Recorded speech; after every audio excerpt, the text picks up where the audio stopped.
தனம் தரும் கல்வி தரும் ஒரு நாளும் தளர்வறியா மனம் தரும் தெய்வ வடிவும் தரும் நெஞ்சில் வஞ்சமில்லா இனம் தரும் நல்லன எல்லாம் தரும் அன்ப என்பவர்க்கே கனம் தரும் பூங்குழலாள் அபிராமி கடை கண்களே.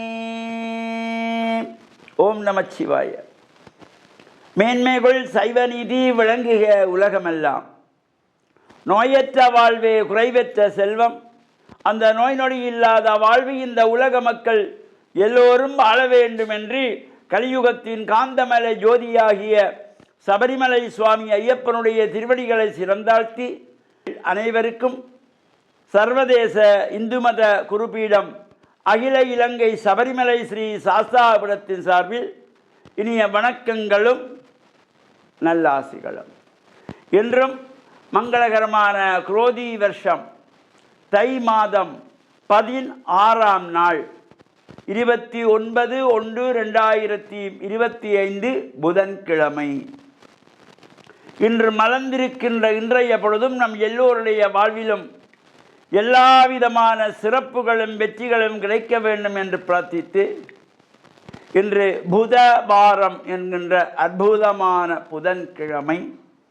இன்று அற்புதமான ஒரு நாள். அன்னை பராசக்தி அபிராமி அம்பாளுடைய அதிசயத்தை கண்ட நாள். அபிராமி அந்தாதி என்னும் 100 பாடல்கள் இந்த உலகுக்கு கிடைத்த நாள். தன்னுடைய பக்தன் சுப்பிரமணிய பட்டனுக்காக அம்பிகை ஆகாயத்திலே பூரண நிலவை தோற்றுவித்த நாள். இவ்வாறு சிறப்போடு கூடிய தை அமாவாசை நாள், புஷ்ய அமாவாசை.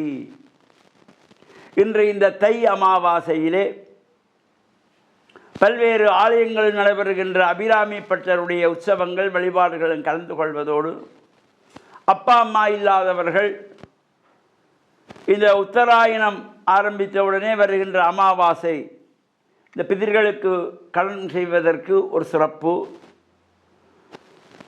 அதேபோல சரபோஜி மன்னன் இந்த தை அமாவாசையிலே தன்னுடைய பிதிர்கடன்களை நிறைவு செய்துவிட்டு அபிராமி அம்பாளை பார்ப்பதற்கு திருக்கடவூர் செல்லுகின்றான். செல்லுகின்ற பொழுது அங்கே எல்லோரும் ராஜ மரியாதையோடு அந்த மன்னனை வரவேற்கின்றார்கள். எல்லோரும் எழுந்து நின்று மன்னனுக்கு வழிவிட்டு ஓரமாக அமர்ந்து கொண்டிருக்கிறார்கள். நற்றுக்கு நடுவே ஒருவர் உட்கார்ந்திருக்கிறார். சுப்பிரமணியன் என்கின்ற ஒரு பட்டர். அவர் அம்பாளை வேண்டி தியானம் செய்பவர். காணுகின்ற பெண்களை எல்லாம் அம்பாளாக எண்ணி மலர்களை தூவி பிரார்த்தனை செய்வார். 5 வயசு பொண்ணை கண்டாலும், 10 வயசு பொண்ணை கண்டாலும், 25 வயசு பொண்ணை கண்டாலும், 60 வயசில் பெண்களை கண்டாலும் பூக்களை அள்ளி தூவி அம்மா தாயே தாயே என்று அம்பாளாக பாவிப்பார். எல்லோரும் இவன் ஒரு பெண் பித்தன் என்று ஒதுக்கி ஒதுக்கி வைத்துக் கொள்வார்கள். அம்பாளை பார்த்த வண்ணம் உட்கார்ந்திருக்கிறார். அங்கே உள்ள புரோகிதர்கள் வந்து சொல்லுகிறார்கள், மன்னன் வருகிறார், சுப்பிரமணி எழுந்திரு என்று. அவர் அப்பவும் அசைய மாட்டார், உட்கார்ந்தே இருப்பார். மன்னன் ஆலயத்துக்குள்ளே வந்து விட்டான். மன்னா மன்னிக்க வேண்டும், இவன் ஒரு பைத்தியக்காரன், அவன் என்ன சொன்னாலும் கேட்க மாட்டான், அதனாலே அவனை மன்னித்து விடுங்கள் என்று மன்னனிடத்திலே சொல்லுகிறார்கள். இவன் அம்பாளுடைய முகத்தை பார்த்த வண்ணம் ஆனந்தமாக அம்பிகையை வேண்டி அபரிமிதமான ஒரு பக்தியோடு உட்கார்ந்திருக்கிறான். அம்பாளுடைய முகமானது 1000 கோடி பிரகாசமான சந்திரனை போன்று காட்சி அளிக்கிறது. பார்த்த வண்ணமே இருக்கிறான். இவன் உண்மையிலே பைத்தியக்காரனா இல்லையா என்பதை சோதிப்பதற்காக மன்னன் அவர் அருகே சென்று, இன்று என்ன திதி என்று கேட்கிறார். அன்று நிறைந்த அமாவாசை, தை அமாவாசை, புஷ்ய அமாவாசை என்கின்ற தை அமாவாசையிலே பிதிர்க்கடன் செய்துவிட்டு வந்த சரபோஜி மன்னன் இன்று என்ன திதி என்று கேட்க, அம்பாளுடைய முகத்தையே பார்த்து கொண்டிருந்தவர் பூர்ண சந்திரன் போல காட்சி கொடுத்தது. பூர்ண சந்திரன் தெரிகிறான், தெரியவில்லையா என்று பௌர்ணமி என்று சொல்லுகிறார். எல்லோரும் ஆச்சரியப்படுகிறார்கள். நிறைந்த அமாவாசையிலே பௌர்ணமி என்று சொல்கிறானே. மீண்டும் மன்னன் கேட்கிறான், இன்று பௌர்ணமியானால் சாயங்காலம் ஆகாயத்திலே நிலவு தோன்றுமா? தோன்றும் போடா என்று மன்னனை அலட்சியம் செய்கிறார். எல்லோருக்கும் ஆச்சரியம். மன்னன் சொல்லுகிறான் சேவகரை பார்த்து, சாயந்தரம் 6:40 வானத்திலே நிலவு தெரியாவிட்டால் இவனை அக்கினியிலே போட்டு புசுக்கி விடுங்கள் என்று கோபத்திலே சொல்லிவிட்டு செல்கிறார். எல்லாரும் போய்விட்டார்கள்.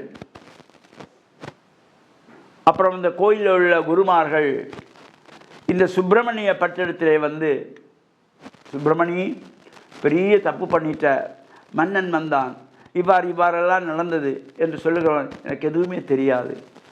நான் அம்பிகையுடைய ஒளிப்பிரகாசமான முகத்தை பார்த்து கொண்டிருந்தேன். ஒளிவட்டம் 1000 கோடி பிரகாசமான சந்திர வடிவமாக தெரிந்தது. பூர்ண சந்திரனை போதில் இருந்தது. நான் எதுவுமே சொல்லவில்லை, எனக்கு எதுவும் தெரியாது என்கிறார். அம்பாளை வேண்டுகிறார், அம்மா எனக்கு எதுவுமே தெரியாது, நீதான் எனக்குள்ளே இருந்து சொல்ல வைத்தாய், நீதான் என்னை காக்க வேண்டும். சாயங்காலமாகிறது. அங்கே 100 இழை கொண்ட ஊஞ்சல் கட்டுகிறார்கள். இந்த ஊஞ்சலுக்கு கீழே குழி வெட்டி நெருப்பு போடுகிறார்கள். அக்னி மூட்டப்படுகிறது. இவர் அம்பாளை வேண்டி அந்தாதி பாடுகிறார். அந்தம் ஆதி, ஒன்றுடைய முடிவிலே அடுத்த தொடக்கம். இந்த அபிராமி அந்தாதி பாடுகிறார். அந்த பாடலாம் நமக்கு கிடைத்த பொக்கிஷமாக, உதிக்கின்ற செங்கதிர் உச்சித்திலகம் உணர்விடையோர் மதிக்கின்ற மாணிக்கம் மாதுளம்போதினின் மலர்க்கமலை துதிக்கின்ற மின்கொடி மென்கடி குங்குமதோயம் என்ன விதிக்கின்ற மேனி அபிராமி எந்தன் விழித்துணையே என்று ஆரம்பிக்கிறார். ஒவ்வொரு பாடலாக பாடிக்கொண்டு போகிறார். தனம் தரும் கல்வி தரும் ஒரு நாளும் தளர்வரியா மனம் தரும் தெய்வ வடிவம் தரும் நெஞ்சில் வஞ்சமில்லா இனம் தரும் நல்லனை எல்லாம் தரும் அன்பர் என்பவர்க்கே கனம் தரும் பூங்குழலால் அபிராமி கடை கண்களே. இவ்வாறு ஒவ்வொரு பாடல்களாக பாட ஒவ்வொரு பாடலும் ஒவ்வொரு ரசனையோடு கூடியதாக, இல்லாமை சொல்லி ஒருவர் தம்பால் சென்று இழிவு பற்றி நில்லாமை நித்தம் நீடி தபம் கல்வி கல்லாமை கற்ற கயவர்தம்பால் ஒரு காலம் செல்லாமை வைத்த தீவிர சுந்தரி பாதங்கள் சேர்மீன்களே. மணியே மணியின் ஒளியே ஒளிரும் அணி புனைந்த அணியே அணியும் அணிக்கழகே அணுகாதவர்க்கு பிணியே பிணிக்கு மருந்தே அமரர் பெரு விருந்தே பணியேன் ஒருவரே நின் பத்மபாதம் பணிந்த பின்னே என்று ஒவ்வொரு பாடலாக பாட ஒவ்வொரு இலைகள் அறுக்கப்படுகிறது. 79வது பாடல் பாடுகிறார். விழிக்கே அருளுண்டு அபிராமவல்லிக்கு வேதம் சொன்ன வழிக்கே வழிபட நெஞ்சுண்டு நமக்கு அவ்வழி கிடக்க பழிக்கே சுழன்று எம் பாவங்களே பால் நரக குழிக்கே அழுந்தும் கயவர்தம்மோடு கூட்டினியே என்று அன்னையை வேண்டி பாடுகின்ற பொழுது அம்பாள் ஆகாயத்திலே தோன்றி தனது திருத்தோட்டை கலட்டி ஆகாயத்திலே வீச, நிறைந்த தை அமாவாசையிலே பௌர்ணமி தோன்றுகிறது. எல்லோரும் ஆச்சரியப்படுகிறார்கள், அதிசயமாக பார்க்கிறார்கள். மன்னன் முதல் கொண்டு எல்லோரும் ஓடி வந்து அந்த சுப்பிரமணிய பட்டணத்திலே மன்னிப்பு கேட்கிறார்கள், மண்டாடுகின்றார்கள். ஒரு பக்தனுக்காக அம்பாள் இவ்வளவு சக்தி கொண்டு வந்து இந்த அருளை கொடுத்திருக்கிறாளே என்று எல்லோரும் அவரை போற்றினார்கள். அவரை பாதம் பணிந்து எல்லோரும் வாழ்த்தினார்கள். அன்று நமக்கு கிடைத்ததுதான் இந்த அபிராமி அந்தாதி என்கின்ற 100 பாடல்கள். இந்த பாடல்களை யாரெல்லாம் இந்த தை அமாவாசையிலே பாராயணம் செய்கிறீர்களோ எல்லா விதமான சிறப்புகளும் செல்வங்களும் வாழ்வு உயர்வுகளும் கிடைத்து பேரானந்த பெருவாழ்வு வாழ இந்து மத குருபுரத்தின் சார்பில் நல்ல ஆசிகளை கூறிக்கொள்வதில் மன மகிழ்வு கொள்கிறோம். சர்வே ஜனாக சுகினோ பவந்து சமஸ்த சன் மங்களானி சந்து சுபம்.